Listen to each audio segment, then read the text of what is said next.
함께 하나님의 말씀 보겠습니다. 사도행전 13장 32절에서 52절까지 말씀입니다.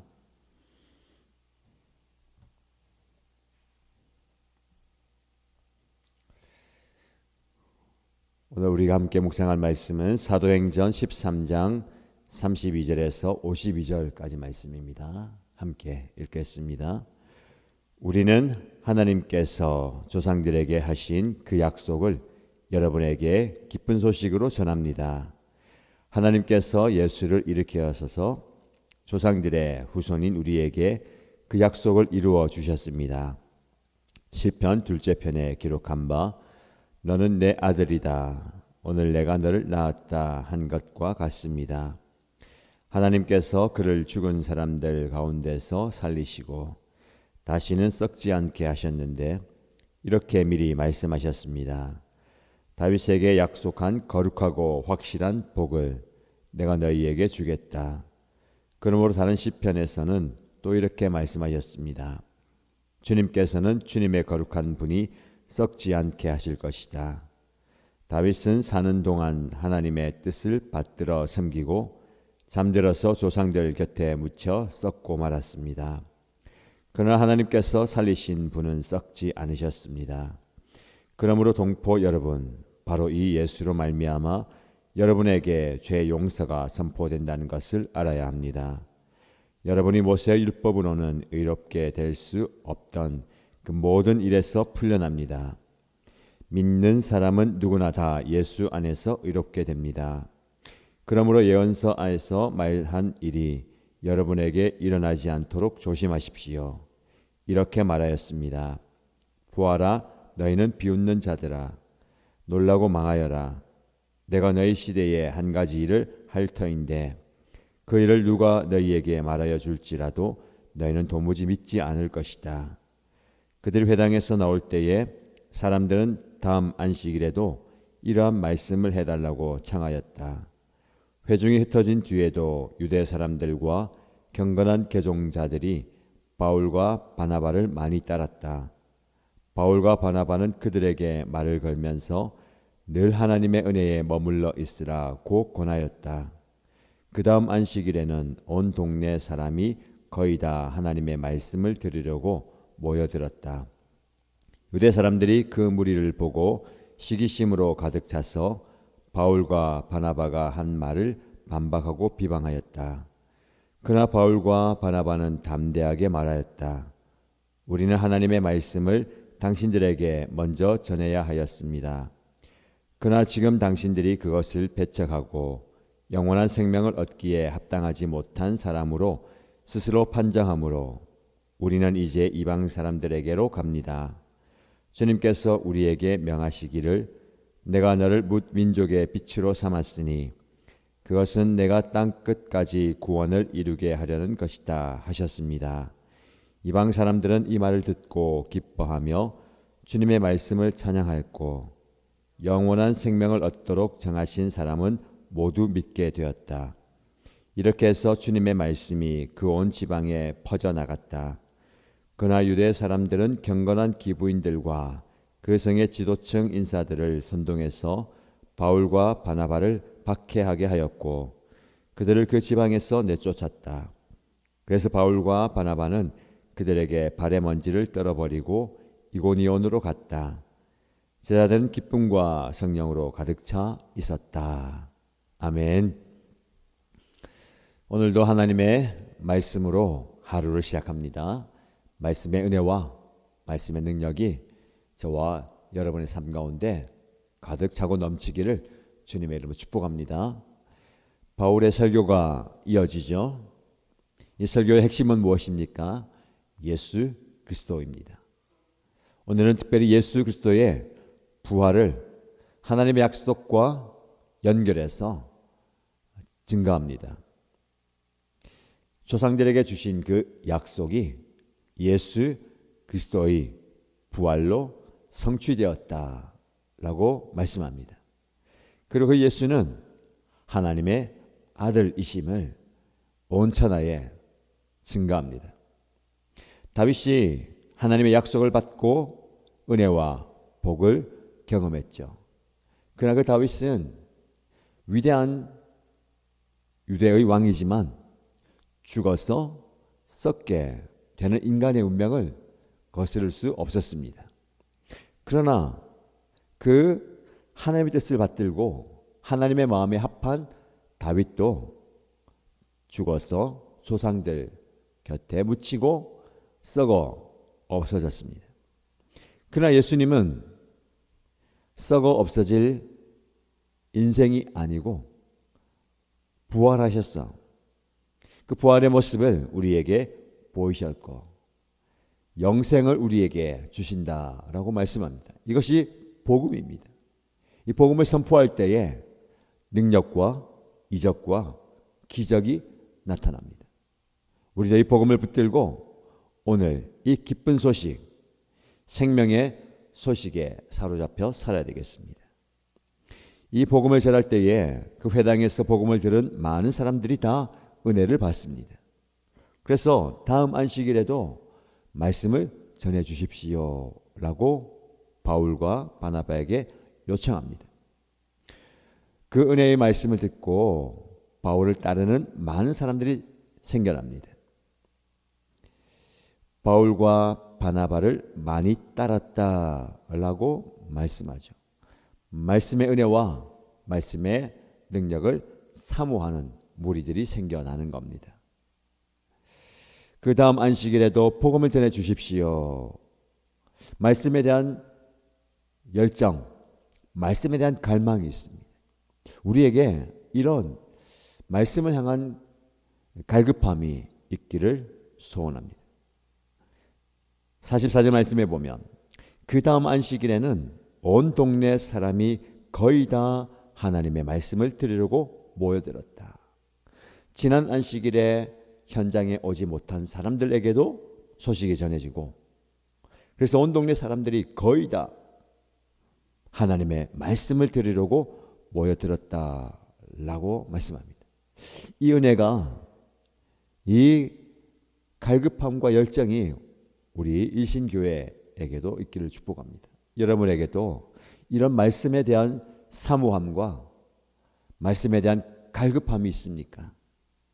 말씀을 듣는 그 자리에 말씀을 들을 수 있는 그 기회를 놓치지 않기 위해서 그 자리에 거의 다 모여들었다. 이 말씀을 우리 교회 공동체에 적용하고 싶습니다. 요즘에 오늘의 묵상 말씀을 온라인으로 많이 듣고 있습니다. 오늘도 이 말씀을 듣고 깨닫고 또 깨뜨리기를 바랍니다. 말씀을 듣는 이 은혜의 자리에 모두 다 모여들었다. 얼마나 또 우리 신가족들이 또 열심히 또 귀를 기울이고 듣는지 어느 누가 듣는지 잘 모르겠습니다. 댓글을 달지 않으면 잘 몰라요. 또 열심히 또 말씀을 듣고 있습니다. 말씀을 듣고 깨달은 바를 또 글로 남기셔서 은혜 나누시기 바랍니다. 이 기도 제목이 우리 공동체 기도 제목 좋겠습니다. 우리 일신가족 거의 다 하나님의 말씀을 들으려고 모여들었다. 이 예배의 자리, 은혜의 자리에 결석이 없이 빠짐이 없이 거의 다 모여드는 그런 은혜가 있기를 축복합니다. 그리고 말씀의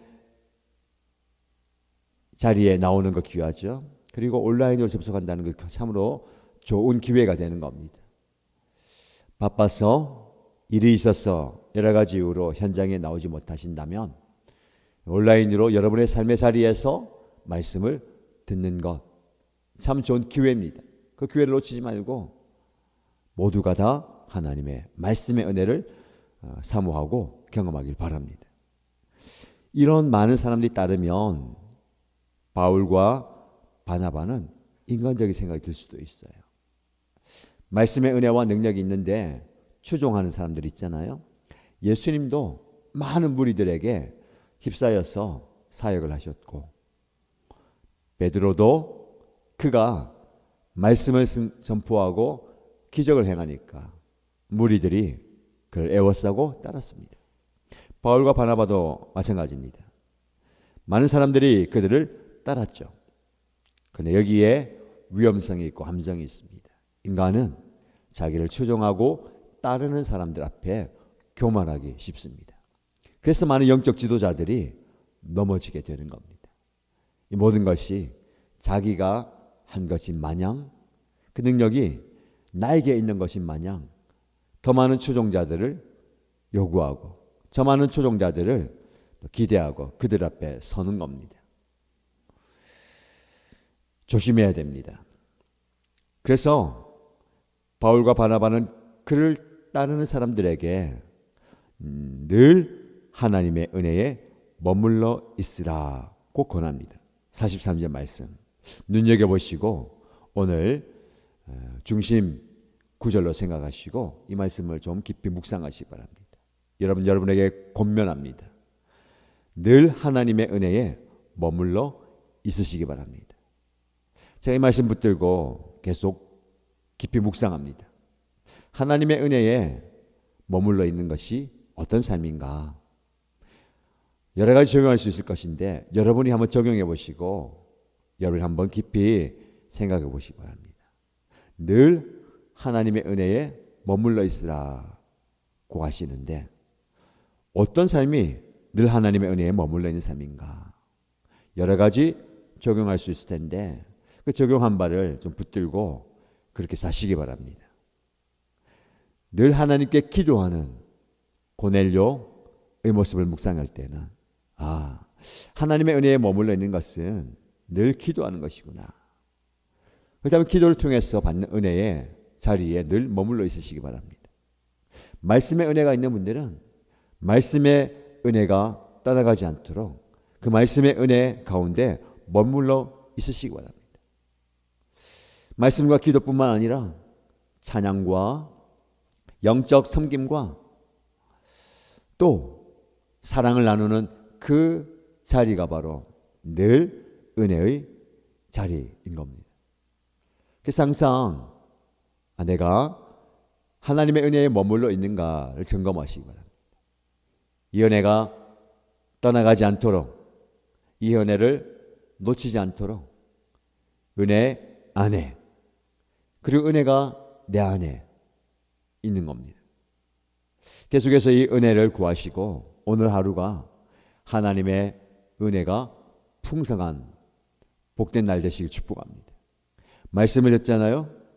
말씀의 은혜를 계속해서 묵상하는 겁니다.